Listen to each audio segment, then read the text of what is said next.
Nomad Podcast. So, hey guys, and welcome back to another episode of Nomad Podcast. And today I have the wonderful Pierre joining me. And Pierre, I normally start the episode with people sharing their rabbit hole story. So, first of all, would you like to introduce yourself and also share your rabbit hole story?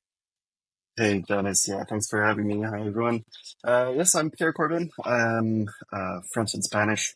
I'm the CEO and co-founder of Flash, which is, what really I'm spending a bunch of time on right now. But I'm also the director of the Bitcoin documentary, The Grey Resets and the Rise of Bitcoin, as well as co-founder of Bitcoin Filmfest, and just a bunch of stuff in Bitcoin is all I do. Yeah. And so you want me to go straight away with my rabbit hole story? Yeah? Yeah, Okay. if you can. So for sure. So I got into crypto in 2017. Just the ICO phase. The very first thing that I bought was Ethereum, not even Bitcoin, which, shame on me. uh, and just got into that space. I was just learning a lot. That's when I learned what blockchain was, and kind of thought that blockchain was the thing, not necessarily just Bitcoin. Just the typical kind of mistakes, I guess. And made some money during that bull run, then lost all of that money during the bear market, and kind of put the whole topic aside. I was changing jobs, just different kind of priorities, basically. And because of course, when the price is down and you've lost all of your money, what's the point? I guess that was my first bear market, and after that, so during the bear market, actually, everyone that I was following on socials, like on YouTube, like any kind of person that I started following during the bull run, well, they had nothing to talk about when it came to crypto, because of course there's nothing to talk about when it comes to crypto, especially during the bear market. So everyone was talking about Bitcoin and more of the fundamentals, more of like the high level economic topics. And that resonated for me a lot. There's a lot, like I studied finance, I have a master's degree in finance. So there's a lot of like concepts anyway that were just easy for me to understand. And, so, yeah, this led me down to discovering safety and, the Bitcoin standards and, Plan B, but also kind of helped me understand the high level positioning of Bitcoin, the economy, and that was the moment when I thought, okay, like it's only Bitcoin actually. That's the only thing that matters. And beyond that, I also just had this realization that well, that's what I need to work in. And yeah, so I decided I had to quit my corporate job. So I was a consultant. My last project was for Microsoft. It was like big data, automating processes, like kind of stuff that, every consultant wants to work in. It's the dream kind of project. And 2 weeks in, I told my boss, I don't want to do that. And he said, wait, but do you want a different, project? Like, I mean, it's going to be hard to find something better than this though. And I said, yeah, no, I want to quit. Like, it's not a problem of the project. It's a problem of the job. And so I did. And, so that was in 2021. In May of 2021, I quit my job and, decided to go full-time Bitcoin, whatever that meant. I had no idea. I could program, although, I thought to be able to like work at a Bitcoin company or like do something in Bitcoin as a programmer, you got to be one of like the, just top programmers out there, which turns out to be untrue. And I know this now even more as a CEO of a, Bitcoin startup. And and so the first thing was storytelling. So I'd spent like 3 months just finding my way, still learning tons about Bitcoin. I think you never stop learning about Bitcoin. So I was like it was the summer. I was at my parents' place. I was helping them paint the like parts of the roof, and listening to a bunch of Bitcoin podcasts nonstop. Um, when I thought, okay, like there's something, maybe I can do there. And essentially, I remember listening to one podcast, from, the Bitcoin, what Bitcoin did, by Peter McCormack, where there was, Greg Foss and there was Dylan LeClaire, and they were talking about an article that was written by, Dylan LeClaire in Bitcoin Magazine, about a video that Ray Dalio had done like a few years ago called How the Economic Machine Works. And Dylan LeClaire was just commenting it um, from the perspective of, well, actually, where is Bitcoin's position here? And so yeah, that was very inspiring. Like there was something that resonated here, and I checked his article after listening to that podcast episode, and I realized that the article is nice; it does give some perspective, but it was like super short, and there was no data there. Like it was just the theoretical side of it, and I thought, okay, that's cool, but this story has to be built a bit more. And that day, yeah, I kind of like thought, okay, there's something there. I didn't really know what. And as a film lover, I was just watching stuff. I ended up watching a documentary called Inside Job that is about the 2008 financial crisis. It's a great documentary. And yeah, and just watching it and seeing how it was done, it won a bunch of prizes. It's a great documentary, like really, really, really good. But I thought, man, like I can do something like that. I had done a lot of video work before that during my studies. So I was, you know, master's in finance, but I was also learning how to program and I was learning filmmaking just because I really liked it. And so I had done a bunch of stuff. And even in my consulting job, I had done some work where I would take so for quality and explaining quality and educating employees. Like that was at Airbus about quality, just making slides and then making videos of these slides. And so animating them, like pretty basic stuff. And I knew I can do it much more than basic because I had the skill set of using Premiere Pro and stuff just based on like personal projects, doing traveling videos and stuff. So I thought, I'd just make a freaking film. And that evening, I like stayed up to like 3 a.m. just like grinding, like getting a vibe of like what I could be doing. And I had like the first, 1 minute the next day of a potential direction and style that I felt pretty good with. And after that, I just continued writing and continued recording and editing. And 7 months later, my film was out. That was January 5th, 2022, when my film was released. Okay. Yeah, Cool. So yeah, a awesome journey in a sense, or a similar journey to like every Bitcoiner had. Like first into the bad stuff, but now into the good stuff, just like the Jedi and the Sith in in Star Wars. yeah. So I think So there is a lot of Bitcoiners that do have this story. I admire Bitcoiners that don't have this story, that saw Bitcoin directly for what it was. That's it shows. Yeah, when they just had a higher level of understanding when they faced this market the first time, and that's respect. But okay, in hindsight, it's easy to like not see these kind of things. And quote unquote, no regrets, obviously. yeah. Um, by the way, when you mentioned Microsoft before, I thought it was so ironic because I'm using Apple, so it was like a middle finger to Microsoft just right now. So you quit your job at Microsoft, and are you using Apple as well? Yeah, Either. actually, So yeah, I used to even have. a bit of a I used to when I was still working there. I had a Windows laptop. I had yeah, Android phone. Now I'm a full Mac guy. yeah. Yeah, there's this series with Malkovich where he plays like in a space agency thing, kind of with Will Ferrell, I think he's called from The Okay. Office, Yeah. and what they use Microsoft as well. And one time they launched like a satellite into space, but because Microsoft is having like an update, they can't like change its course because it's like flying into a asteroid or something like that. And then Malkovich is like, "Fuck Microsoft, fuck!" I I think I know what Space Force is called, right? yeah, Space Force. I Yeah, I was there watched it. Yeah, sitting with Steve Carell. and I was sitting there with my iPhone and like, oh yeah, well, I have an iPhone, not Microsoft. So, but yeah, where were we at?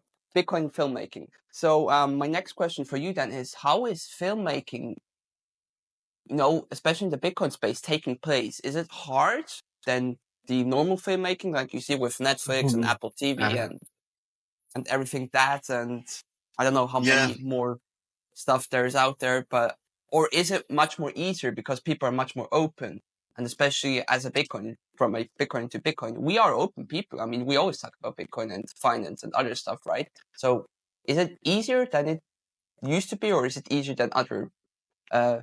industries? So yeah, for sure. So I think and that's part of the reason why I thought making a Bitcoin film was a good idea. And I think it's also the reason why, among other things, you have a podcast. Is the fact that there is an audience in Bitcoin. Bitcoiners love content. They love learning about Bitcoin, talking about Bitcoin, which, I mean, of course, I understand. I'm myself like a part of that. Um, and so, when I was making the film, I knew that if done well, I could reach like 50,000 views.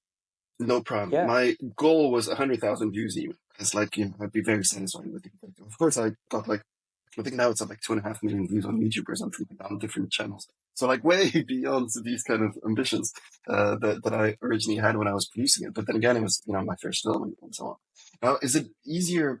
I don't know. Like, again, you have an audience, but like even with 2.5 million views like I got, it's off YouTube. It's not all from my channel. It's like from a bunch of different channels. It's like, I mean, it's not like you make a lot of money out of it. You see what I mean? Now, of course, Yeah. I did pretty much all the work myself. I self-finance all of it, and from everything that I got back, in terms of really money from my film, I mean, yeah, I made money, but like hardly. We're talking like a couple $1,000, right? So very very little, and that's not even counting my time spent 7 months working. Like, you see what I mean? It's like just the costs that I had were reimbursed, and maybe I made like $2,000 to $3,000, but it was 7 months of work for which I got paid like zero, right? So it's yeah. So from this perspective, it's easy. Like, I mean, if you work for free, it's always easier because Yeah. there's like, yeah, there's no expectations of earning money, so there's no disappointments on it. So of course it's easier. Um, but then I think so I am working on a second documentary project for quite a while now, and just busy times, of course, postponed the release date and the production. But that like this one much harder because I want to do it better. So I already like um I I did about 40 hours of interviews, so 30 different interviews for it. And that was in 5 different locations in 3 different continents, right? So that costs. That's a cost I didn't have for my first documentary, right? Yeah. And that costs a lot of money. And so, and get more people involved, a writer involved, like, just more requirements there. So for this, well, you need more money. Either you self-finance or you raise money for it. I went through the raising money route. And that's also difficult because, first of all, I mean, there isn't that much money in that. Second of all, it's filmmaking. Like in the Bitcoin space, there's a lot of startups. Um, when you make a documentary film, like it's, my first film was 7 months of work, but because I did everything like myself, I'm like, yeah. Okay. But normal production would be closer to like 2 years. Right? And so if you invest in a film as a company, then you're only going to see results 2 years from now, which as a startup is, I mean, as a startup, you often don't know if you'll be here in 12 months, right? So it's not, yeah. So it's hard to raise money there.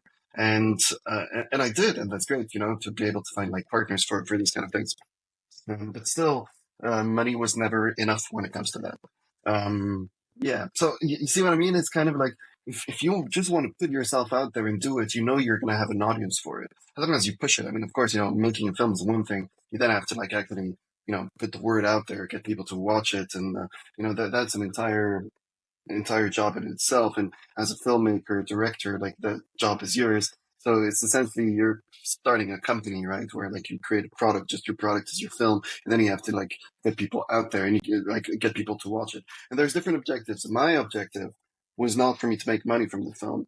My objective was to build my personal brand and put something out there for the community, educating. And this is why it resonated so well because over 2 million people watched it. It means that it was a good way to like educate around Bitcoin and the economy and inflation and so on. But my personal goals were just putting my name out there, like doing something that will resonate with the audience, that I can grab and yeah, bring potential opportunities down the road. This worked like hell. Like, I mean, it's clearly it was a great move. So even if you do a self-finance with no objective of actually making money, if you, put the work, you grind to get people to watch it and you continue in that mission, well, then you're going to meet more people. You're going to get into this industry. and you're going to be able to do many more things following that. So yeah, that's, I don't know if it fully answers, but yeah. No, it does. I mean, I also guess, despite movie making, also, if you want to get the movie out, what you have to do is marketing, right? You have to be out there on stage, out there talking to people and telling them about your movie or making like ads, right? So I guess that was also a big part of making Yeah, a movie, well, right? like the kind of stuff I was doing, it was I would spend entire evenings just finding email addresses of people that were either from the film industry or the Bitcoin industry. And so that's multiple evenings because, I would do like one evening film industry and just go and get onto like some Excel, Google Sheet, spreadsheet, put all of these email addresses and then the next evening, I would spend the evening just sending an email to each and every one of them, right? So it was like, I would call them spam sessions, where I would like literally Spam just like sessions, yeah. sit down with like one message to a list of email addresses that I found, and I would just like spam the hell out of it,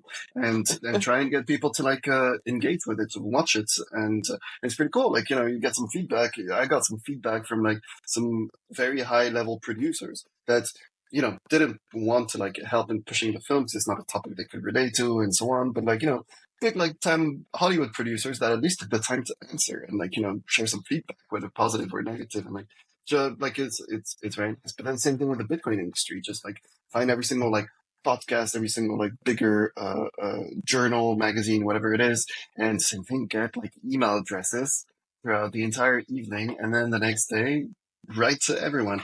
And that's how my film managed to get like a good success because I was lucky enough that I think it's partly like some kind of luck.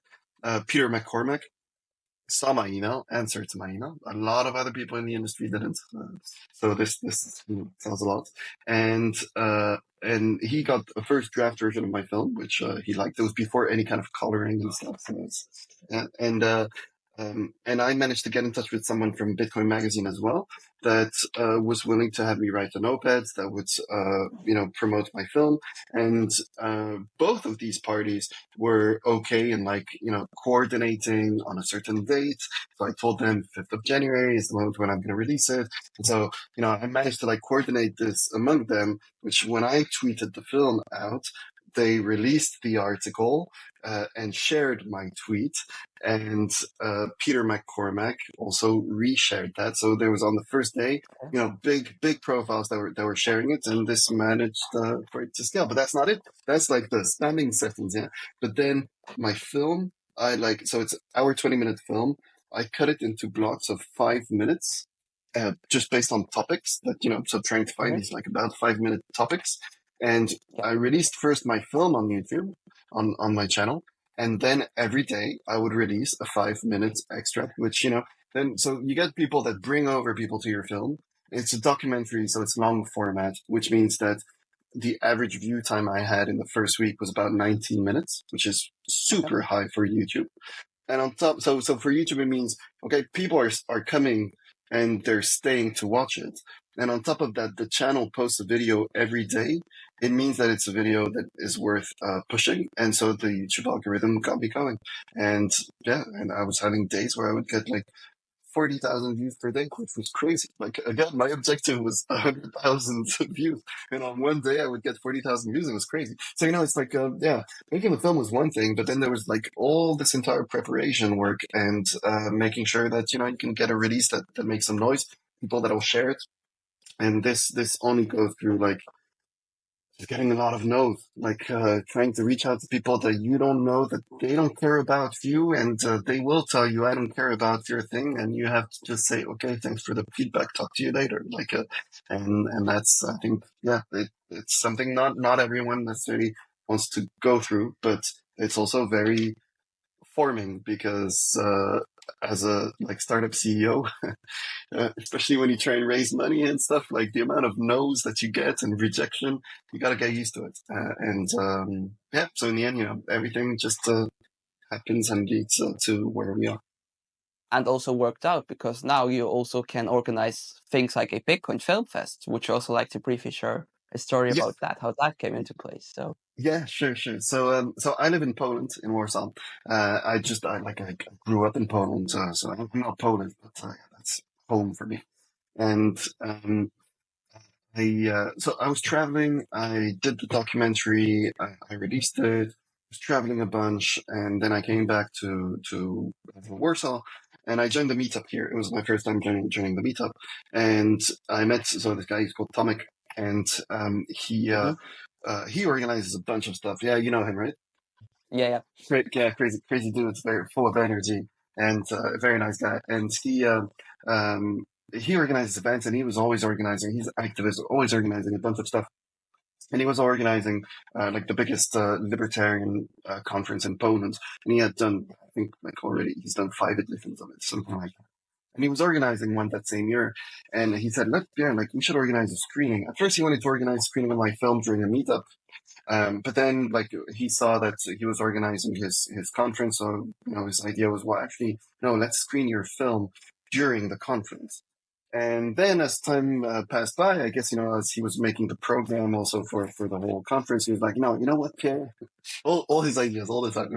You know what, Pierre? No, let's actually organize a Bitcoin Film Festival, and let's do it during that conference that I organized, so we can bring these people over," which I think was a very good idea. And of course, I had never organized events like that.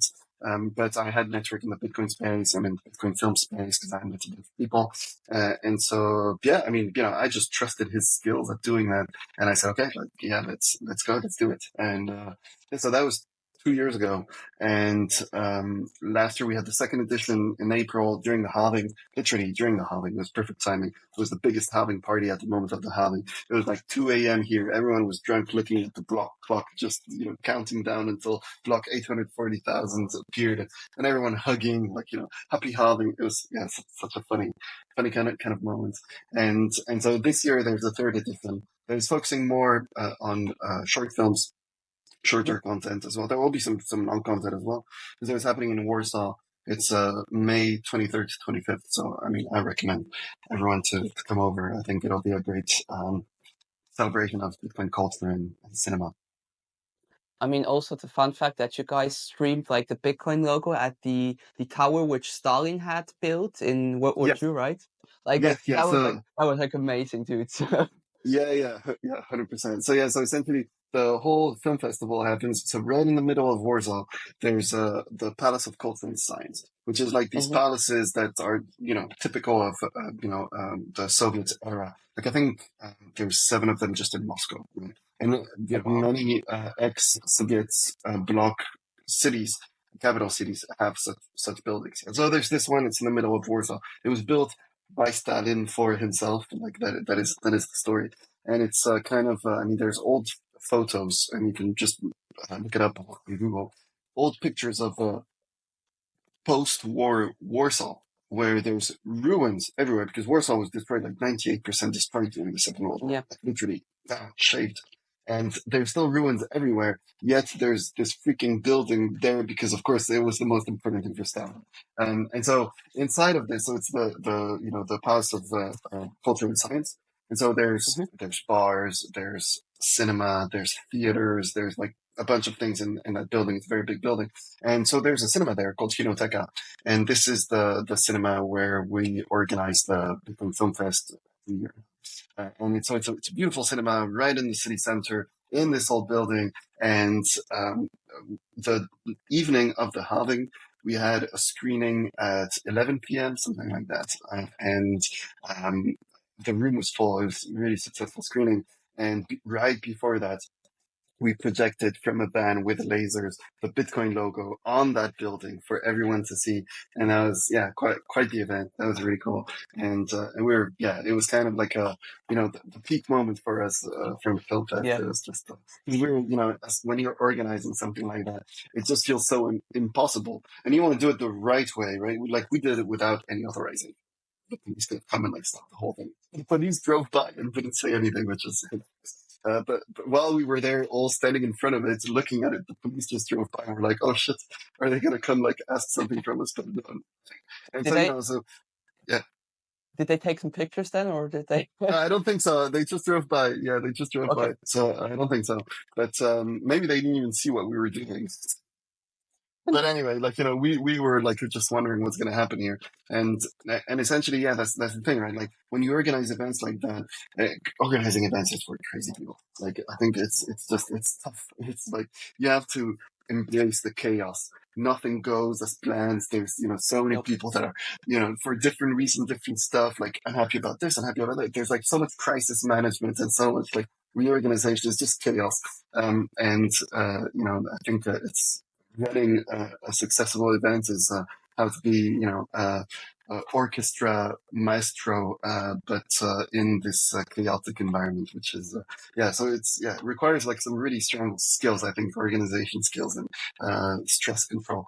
Yeah, and so, when you're organizing this stuff, you have no idea what's actually going to work out, what's not going to work out. And we thought this laser thing isn't going to happen. And we literally uh, finalized it like the day before. I was like, okay, actually, let's freaking do it. We don't care.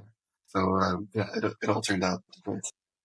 And you also don't know how many people will show up eventually, because even if it's not Bitcoin people, it's still people, which might get interested, right? And that's also clever marketing, which you did in a sense, because Yeah, if you think yeah, of it yeah, yeah, in that way. yeah, yeah. But No, okay, definitely. okay, cool. So I would also like to briefly, or I mean, briefly not is a stupid word, but also mainly talk about a other project of yours. And you're also wearing a nice shirt of that project. It's called Flash, and if I get that right, Flash is a Lightning service in a sense. Did I get that right? Yeah. So we want to think more Bitcoin service, but yeah, Okay, Bitcoin. So would you like to share that story, how that came into place, and what your future goals are, maybe also yeah, on expanding wise, and maybe also events wise? Maybe you will also attend some event where you can share your stories and your projects, right? But please feel free to share yeah, everything about Flash. yeah, sure. So yeah. So how Flash started, and then I'll explain kind of what Flash is, I guess. So in 2023, I was here in Warsaw, and one of my childhood friends. I mean, we were in high school together. He's my co-founder.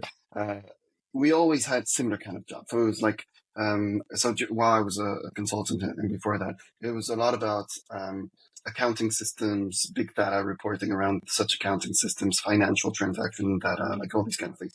And we had similar kind of experience when it came to these things. And so we would always just meet, hang out, chat, just like friends do, and we'd always talk about work and projects and ideas and stuff like that. And one day he just called me. He was like, "Pierre, look, like you should come over. There's this thing I want to like tell you about it." And I'm like, "Okay, so, like, happy to." And so I come over, and he starts telling me about large language models and AI and how we can use them today. How easy it has become to like build AI platforms thanks to these APIs and like what OpenAI really started, which was fascinating. And so he covered like the full explanation of how this stuff works, how it can be used, and all of that. And he was like, "Look, I think we should do something because there's opportunity here." And I said, "Okay, like happy, yeah, let's do something, but it's got to be in Bitcoin. Like, like if I do something, it has to be Bitcoin related." And he was like, "Okay, like I mean, he didn't really have any idea himself, so happy to go with kind of whatever." That same day, I went back home. I hadn't coded for like a long time. I mean, I had like done some coding stuff. Well, for example, I was saying earlier how I like would get lists of emails, people that I would reach out. Well, I did do some stuff where like just finding huge industry reports where there was a bunch of like people and email addresses. I would just create scripts that would go and fetch these email addresses for me. Like, I mean, this kind of stuff. But I hadn't coded in a while, and I started coding again, but this time using ChatGPT. So like kind of vibe coding, but before I was vibe coding, so just direct in the chat, and and I realized like okay, it's actually pretty easy to build, and also we can actually use ChatGPT to build stuff. So we can use ChatGPT to build ChatGPT applications, right? And so that same day, I started, yeah, just working on something. I sent him to him in the evening, and yeah, he started working on it himself. He didn't care much about Bitcoin back then. I mean, of course, he understood Bitcoin. He like, yeah, did a lot of work on Bitcoin previously, like in university, like did yeah, anyway, research papers and stuff. So like, he really understood the topic. Just really wasn't in that space. And basically what we did was build this thing called Talk to Satoshi. That was the first AI chatbot that was, so you would ask it a question and it would go and get an answer based off Bitcoin books, like The Price of Tomorrow by Jeff Booth, Bitcoin Standard, books by Knut Svanholm, my documentary, and also all of the Satoshi emails and forum posts that we had. And so you would ask a question, it would go answer based on all of this information and how, all the stuff that Satoshi said. And then it would give an answer as if it was Satoshi. And so we were the first ones to do something like that. It buzzed like crazy. We had like 200 articles written every single language in a matter of like a week. And so we were quite happy about it. But then, you start thinking, okay, well, like maybe we can try and do a business of sorts, try and take this a bit further. And so we did. We started merging actually AI with Lightning, with Noster. We like went into like some super deep like dev solutions and stuff, which on the day of the release, we thought actually we should like change it. So we should move on to something, a name that will be like more simple, much more relatable, easier onboarding into Bitcoin, because in this entire process of building these previous things, we found this tech called Master Wallet Connect that Hmm. brings direct debit to Bitcoin. And I saw this, we were building with it, super easy to build, and we're like, okay, wait, that's if we think of how we spend in the traditional world, in fiat, well, it's all through direct debit. Now we've got this tech. It's the first time that direct debit is possible in Bitcoin. Well, I mean, like it's gonna be the future. Like it's the future of how Bitcoin payments are gonna happen. And so with this in mind, we're like, you know what? Every other option that we had, we just forget about it. We ignore Lightning addresses, all this stuff. Let's just focus on Master Wallet Connect, because this is how we can build real non-custodial tools very easily. You connect a wallet, and then as an application, you can do whatever you want with that wallet. And so that's when we built Flash. That's where like something simple that represents the Lightning Network. Well, like a Flash, something that's very fast. And so Flash, it's a SaaS platform for B2B. So it's businesses that want to monetize in Bitcoin. Well, they can just come to Flash and they can do it in full self custody. We never touch their money, even for a split second. And it's free to get started because we take a fee, and we can take this fee after the merchant is paid, because we can just send a direct debit microtransaction from the merchant's wallet to ours, right? So everything is done in self custody, which is pretty amazing. And we're the only ones that have like this business model in self custody, which I think is very important because we're solving the problem of payments, right? Like, I don't know if everyone is going to want to hold their funds in self custody. It comes with big responsibility, especially as a Yeah. business. But at least you're for the moment when you're getting paid, this the part that like manages your business payments, getting your customers' money into your own wallet. This part, at least, is peer to peer with no intermediaries, removing friction, removing chargebacks, removing like Hmm. a bunch of like financial processes that are extremely annoying for businesses. Um, and of course, non-custodial. So we don't need to KYC anyone. There's no such requirement for us at all, because again, we never touch their money. Like we send messages from wallet to wallet. That's literally the only thing we do. Yeah. You're like a middleman in a sense. In a Well, sense. actually, not. It depends on what part we're talking about. We're a middleman in their business because our tools allow them Yeah. to monetize, but we're That way. not a Yeah. middleman in the payments rail, right? Because the payments is peer to peer from customer to merchant directly, right? So we're not a middleman in the payments, but our software is embedded in their business, and this is how they can earn money. And so we want to be the easiest solution for people that want to start earning in Bitcoin. So the first use case we have is Lightning, but we just Hmm. released a Bitcoin wallet. So it's still in beta, but you can access it from our website. So it's Hmm. paywithflash.com, and from there you can download our wallet. It's self-custodial. We never hold your keys, and it is directly connected to Flash. And so the way it works is literally the phone is in your pocket, And whenever we need to interact with it, we send a pop-up notification. It doesn't even vibrate or anything. It can be in your pocket. You receive a pop-up notification, and it allows us to generate an invoice. It allows us to make payments and all of this, right? So, for example, one of our products, we're the only ones that have that are subscriptions. So automated payments that happen every month, right? Just like you do with Mhm. Netflix, right? From your credit card. Well, the same thing, but in Bitcoin. So the idea is you connect your wallet. And so that's something we can already do with other wallets, but we're about to release it with our Flash wallet, where essentially, you want to join a subscription, you'll just take your phone, you scan a QR code. This creates a connection between your wallet and Flash. And so we store this information.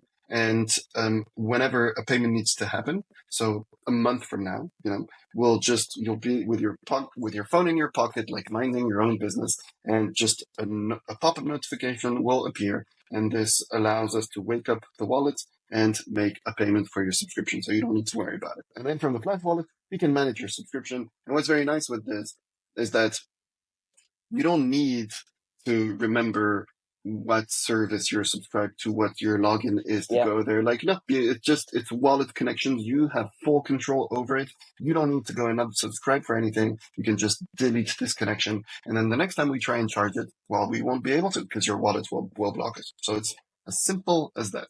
So it allows to like do direct debit in self custody, which is a true revolution in payments, like generally speaking, right? And it goes beyond Bitcoin anyway. Like we want to be able to add support for USDT, and it uses the same technology, which I think is really pretty amazing. Yeah, so I think it's the next step to bring a lot of features and just utility to Bitcoin Wallet is through this tech, Master Wallet Connect. And right now, well, we're the ones that are at the forefront of it, and we want to unlock solutions for businesses and consumers. So what are your goals then for like this year or maybe even next year? And especially this year since I can't I hate her name, Lagarde, since she announced that she wants to implement CBDCs, although I actually checked it yesterday. It's not about implementing, it's about starting to Yeah. try to implement. So that's the big difference, people. Um, what are your goals then, especially to this year and to next year? Not with not just with Flash, but also with movies and making more movies, especially about certain topics like CBDCs, digital money. How will the future look like in like maybe 5 to 10 years? How will Bitcoin adapt to the future, especially with war scenarios right now? I mean, World War III. How would that adapt to all of that? So what are your goals in the sense? Yeah. Yeah. So I mean, right now, like my main focus is on Flash, Mhm. and it's gonna remain like that. Um, Generally speaking, what we want to be able to do like this year is we're about to release like literally it's a matter of weeks a new version of our wallet, new version of our web application that is just going to be much easier to use, much more stable, is like the proper version of Flash. If we consider the other version was more of a just a V1. So we're Mhm. pretty excited about this, and our goal is to just onboard merchants. I mean, I think there's no easier way for merchants to accept payments. Full stop. Like, I mean, they have to Yeah. be in Bitcoin, and although we're about to roll out USDT, but it's I think of it only in terms of payments. Like, really, what we're Mhm. simplifying is businesses can get set up in 2 minutes without any KYC, verifying their identity, whatever it is, and they can accept payments globally, instantly, right? And it so happens that Bitcoin is the tech that allows to do it, right? And soon USDT. And so, we want to be able to like make this like true, and we'll have all of the tools for it. And we just need to be able to bring more merchants, so more at scale, onto the Flash ecosystem and get them to monetize this way. So that's the objective for this year. Just scale up what we've already built by now, and improve the use cases, but also just the usage of our platform in general. Um, Now, in the context of what you're talking about, like what could happen next year with like CBDCs and stuff like that. Look, I mean, I'm not very worried for ourselves, and the reason for it Oh, is because we are fully like, no, yeah, but I mean for Flash as well, right? Because there's kind of yeah.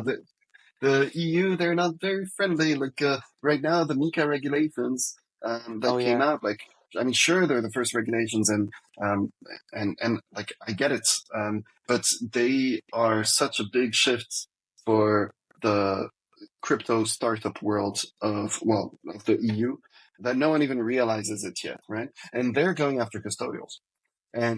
and money transmitters. And so, you know, we're in a very good spot at Flash because again, we never touch, even for a split second, we never touch users' money, right? There's a lot of our competitors in the crypto and even in the Bitcoin space that have merchant solutions.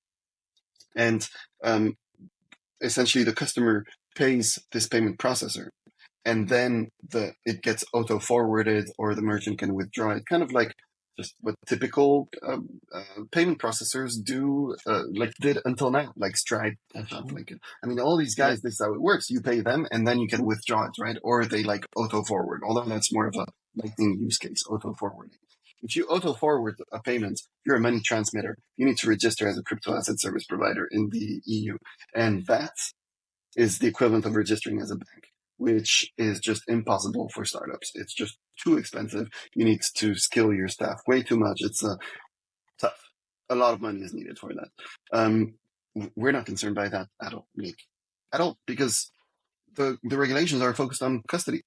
We don't hold Mhm. custody. Like it's not even us making the payment. We're just sending a message to the wallet, telling the wallet you should make this payment, and the wallet does it, right? So it's not even like yeah. So that's kind of the sweet spot that you know we want to position ourselves in, and this is you know this is why I was saying that we're solving the payment side of business. When it comes to the custody of the funds, you know that's what we'd want to be able to solve later. Like you know once you earn in Bitcoin in self custody, well, it's great. But what can you do with this money? Well, one thing we can do is the auto forward process. Well, this can be done, but in full self custody, right? Like Mhm. you don't need someone to forward it to your, you know, custodial service where you auto convert to fiat if this is what you want to do as a business. I don't care, right? It's not my business what Yeah. others do with their Bitcoin. Well, rather than rely on a centralized server that holds custody of your funds during this auto transfer time, well, we could allow users to automatically receive payment on their Flash wallet and automatically forward it to whatever address they actually want to receive this payment to, because that's what we're solving. It's the payment side of things, and and I think that's pretty cool. I think that's pretty exciting. And so, you know, we want to be able to develop this ecosystem to make sure that, you know, Flash is just a messaging service and more wallets can be connected to Flash and users can monetize with whatever wallet they want. Again, we don't care what wallet you use. As long as it's compatible with Flash, we'll make sure that you can receive such payments. And depending on the wallet you use, like, you know, the Flash wallet is built on Liquid.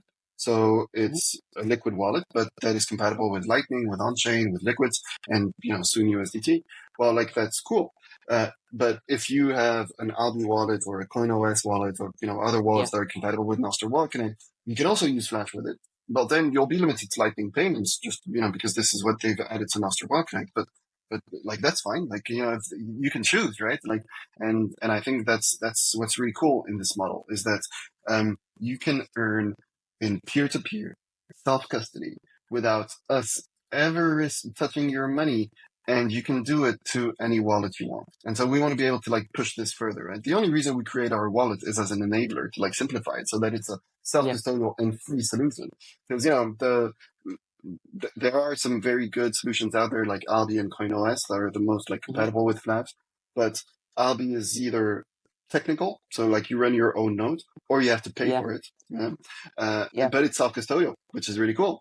But then you have like CoinOS that is also really nice, but it's custodial, right? And yeah, so like that's where like you know we had to like come up with an option to be able to tell the full story that Flash is free to get started and is self-custodial. And so we're building the best wallet for that.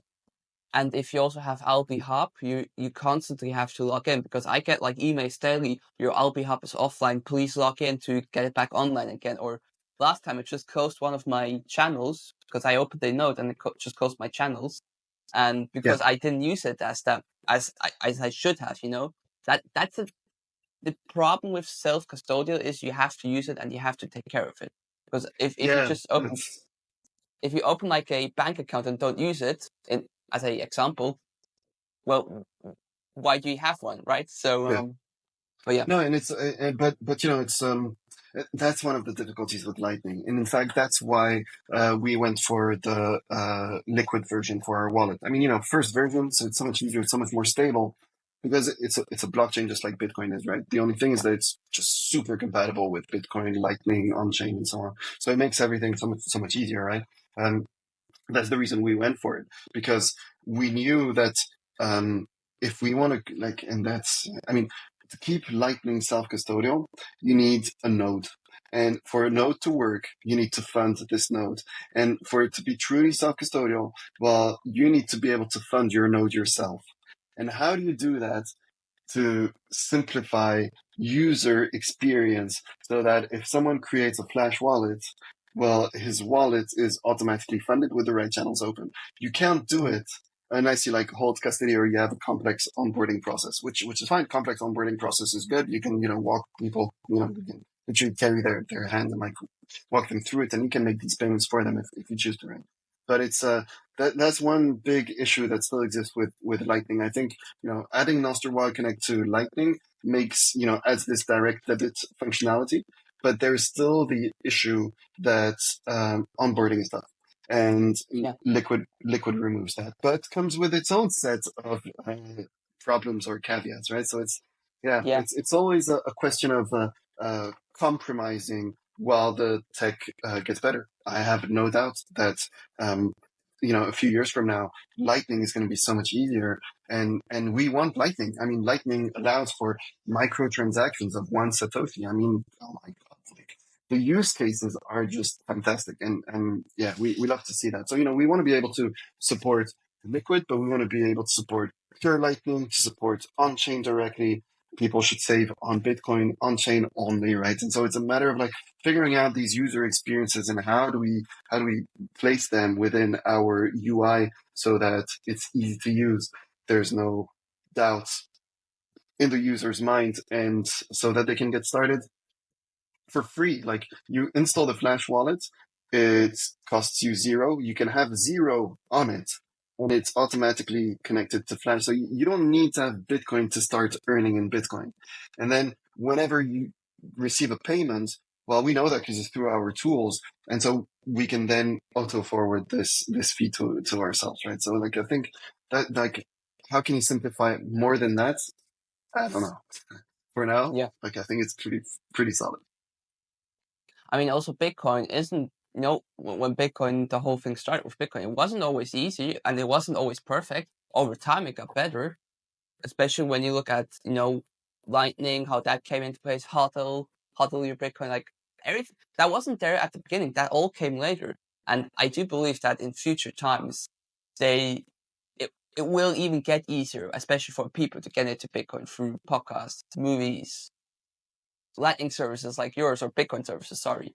But yeah, Pierre, before we're gonna end this episode, would you like to share anything else, anything at all? An end statement, like stay humble and stack some sats, or anything else, a project of yours that is like secretly ongoing and you don't want to share anything, but yet we still share it here. So anything else you would like to share before we're gonna end the episode? Yeah, so maybe more like call to action, two call to actions. So first of all, I think try out Flash, give us some feedback. Like we live off feedback, Mhm. right? So like inviting everyone to just like try it out. It's free to get started. Like just go there, check it out, like log in and like see if you know where stuff can be improved. That's check out the wallet, same thing. Like give us some feedback. That's super helpful always because that's only how we can like improve this user experience we were talking about. And then second of all. So I have a second Bitcoin documentary that I mentioned, and Mhm. so we have the whole script written. We have all of these interviews done. We know exactly the direction we need to go to you know we need to follow. Um, there is one thing though, is that there is a task that is on me that I do not have time to do, which is going through the script. And we've written down most of these things. Is getting the content that we need to finish the production of the film. So a lot of Mhm. this list, so it's like archives, pictures of people, pictures of events, of buildings, stuff like that. We have it all listed out, and I need help. I need help, and I'm looking for someone willing to just like jump in and like help out, just to like go through it, gather everything, organizing it, so we can continue with the production. Because No time, no time, and there's no one at No. this stage in the team that can do it. So I think that's kind of, looking for help in feedback and looking for help doing just some archive research so we can get this film out there. I mean, in a sense, you could use AI, and then you would also save money, so, but it's Yeah, not the but same. It's not, I it's mean, not the I same. think especially that, like, our script, it's a Google Docs that is like 40 pages long, 50 Oh, pages okay, yeah, long. then. And you got to go through the comments, you got to go to, like, because everything is kind of written in there. So I think, at this stage, we still need a human to go through it Yeah. and be able to, like, help us with it. So yeah, so calling out to Bitcoiners that want to just, help the project out there. So, dear Pierre, thank you for joining me today. But one more thing before I'm gonna end the episode. Where can people find you? Are you on Twitter, so X, LinkedIn, Instagram, Nostr, YouTube? Or where can also people find information about the Bitcoin Film Fest or about Flash? So where Yeah. can people find you in general? Yeah, yeah. So let's go one by one. First, we can start with the Bitcoin Filmfest. So it's just search Bitcoin Filmfest on X or bitcoinfilmfest.com. There'll be all the information about the event that's coming up. Then Flash, so paywithflash.com is our website. You can also find us on Twitter. And then if you so X. And then also Yeah. on X, just for myself, well, you can just search for Pierre Corbin, where my at is at Pierre Corbin, like just inverse the first letters of my name and surname. And there, yeah, just look for me and you'll be able to find uh, all this information also about the Bitcoin Film Fest and Flash, like everything is also shared over there. Okay, cool. So, dear people, that was another episode of Noma Podcast. I hope you liked it. It was very informational. Is that even a word? Informational? Yeah, I think doesn't so. matter. Is it a word? Doesn't matter. I just make up words sometimes. But yeah, dear people, make sure to check out Pierre and make sure to check out the Bitcoin Film Fest and make sure to check out Flash. They do some amazing work. And Pierre, hopefully see you at the next conference. If we don't see each other, have a great time. Bye. Thanks a lot. Thanks, Janice. Thanks for having me. And thanks everyone for listening. Nomad Podcast.